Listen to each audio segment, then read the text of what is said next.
Good afternoon. Thank you. Thank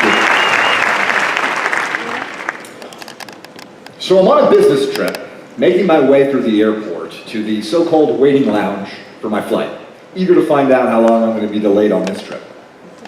I have some help. A representative from the airline is acting as my sighted guide.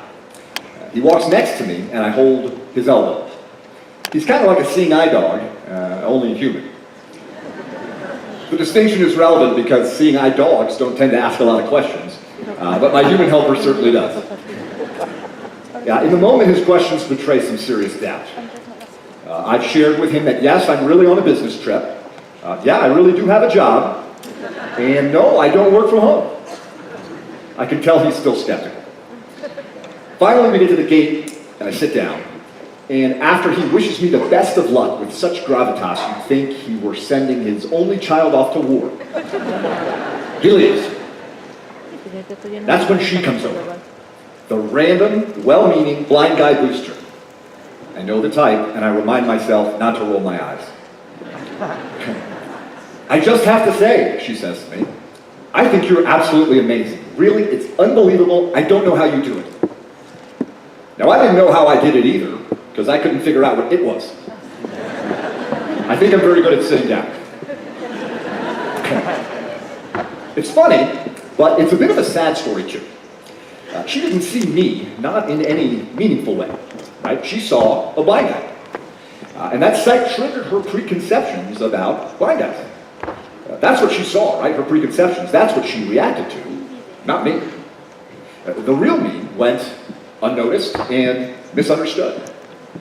She was trying to be nice, I know she was, but the real me felt cheap, fleeting, desperate gratitude of the thank God it's not me variety, right? The real me felt pity.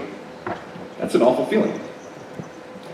What a shame, this seemingly insignificant exchange, right? Her efforts to be nice, to pay a compliment, to make a connection, those efforts backfired, and she caused offense.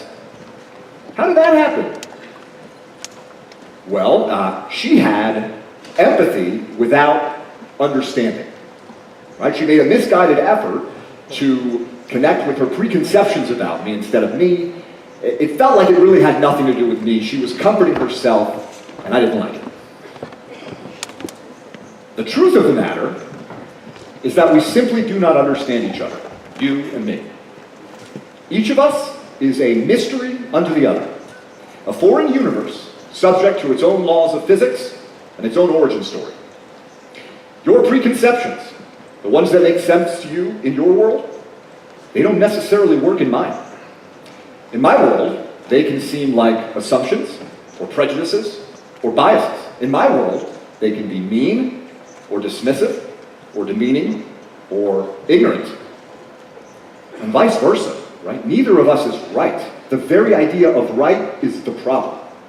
To know me, you must want to know me, and you must work to know me. You must be willing to leave your world behind, if only for a moment, and embrace mine. It takes proactive thought and cultivated open-mindedness.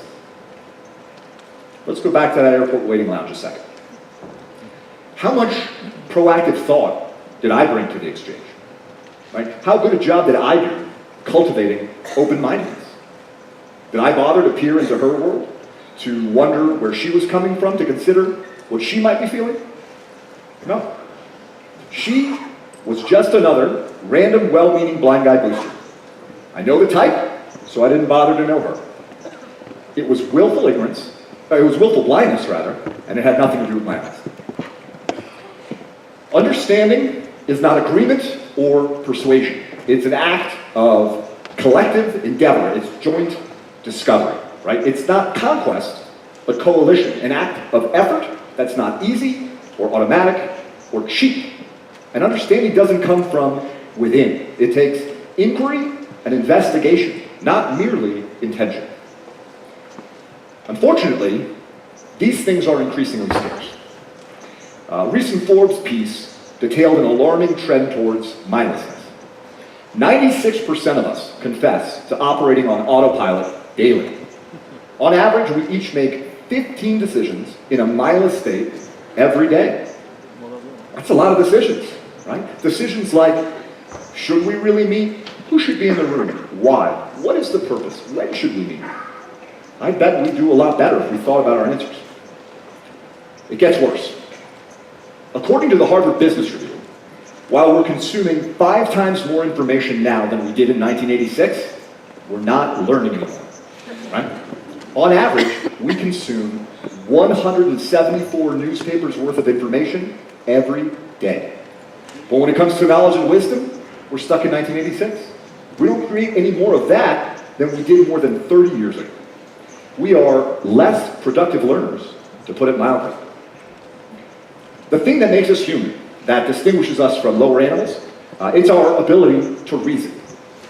But we're increasingly unwilling even to try to reason, and when we do try, we're getting worse at it.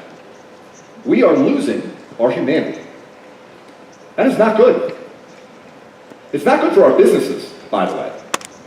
Without understanding, without human connection, there is no teamwork, no innovation, no progress.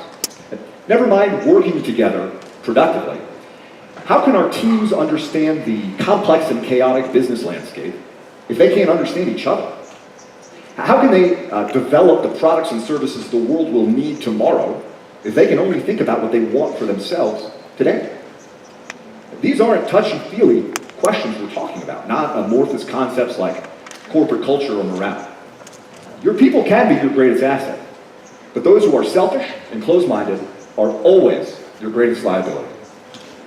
As to those in your ranks who simply refuse to adhere to